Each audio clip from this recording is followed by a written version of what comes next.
name is Ricardo Edwards. I'm from Brooklyn, New York, and I'm a political science major and bioethics major from Brooklyn, New York. Today I'll be presenting data on the Louisiana Slave Database, and it's for a course that I am doing in Social Work 300. So I'm going to give a brief synopsis of the poster before I actually start talking about it.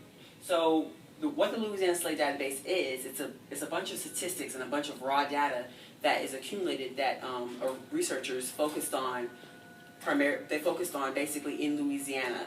And it basically, what this data does is it discredits any type of preconceived notions that people have about slaves or their masters.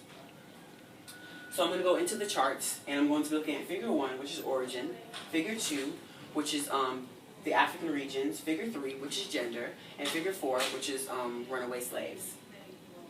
So based on Figure 1, the African origin is the second highest origin, while the highest origin is unidentified. So that tells you that these slave companies or these slave owners were not necessarily adamant on having their slaves, record their origin or trying to figure out what origin their slaves were. But from Figure 2, based on Figure 2, majority of the respondents were from Senegambia, Africa, which is modern-day Senegal. In contrast, the smallest percentage of slaves were from Gold Coast, Africa. So you can kind of infer from this graph that, and also all these regions are predominantly along the coast of West Africa. So you can infer from this that, okay, they had ships and they needed to be able to transport them efficiently, and when they captured the slaves, they needed to be able to come back to the ship efficiently. So you can infer that they really didn't get their slaves from in the middle of Africa, but they got them from the coast, and it was very important for them to get them from the coast because of ship transportation.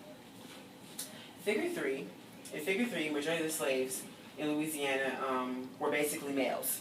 56% of the slaves were actually males, and honestly, that data doesn't surprise me because when anyone thinks about a slave in modern day America and the plantation, it's a lot of agricultural stuff to do, and that's primarily what males would do. And females was only 43%, and that's right because a lot of females were in the house. So in Figure 4, which is this one, inferring from the data above, the majority of slaves ran away from their masters, 94.92%, while 3.29% had given the slaves a safe haven so that they would not be able to be recaptured by their owner. And contrasting from this, 1.79% had sought to have slaves captured, and that was only a small percentage, which is right here, again 1.7%.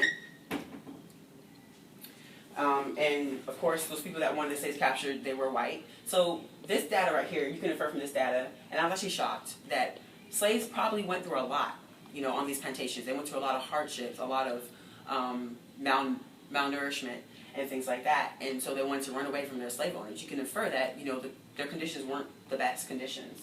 And you can also infer that people weren't necessarily, not everyone was racist during this time because, as I said before, 3.29% actually consorted with slaves. They wanted to hide them. And then that 1.7%, you can infer that, some people did not really like slaves, just didn't like them. They wanted them to be captured. They thought, that they were meant to be slaves. And in conclusion, from what I learned from this data was basically that it provides evidence, it provides evidence that this whole slave trade situation, based on Figure 2, they wanted easy transportation, and the only way to do that was, of course, through ships, but it was also through getting their slaves from the coast. And that's a more easy, efficient way to capture their slaves. And I also learned from the data, it made me really think about, what slaves really went through and the hardship that they endured based on the data. And I had preconceived notions that were actually shot down because of the data based on what the researchers researched in the Louisiana Slave Database.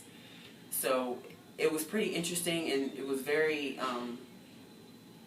it kind of struck a nerve in me too, to understand that, a lot of males went through a lot, and a lot of female slaves went through a lot as well.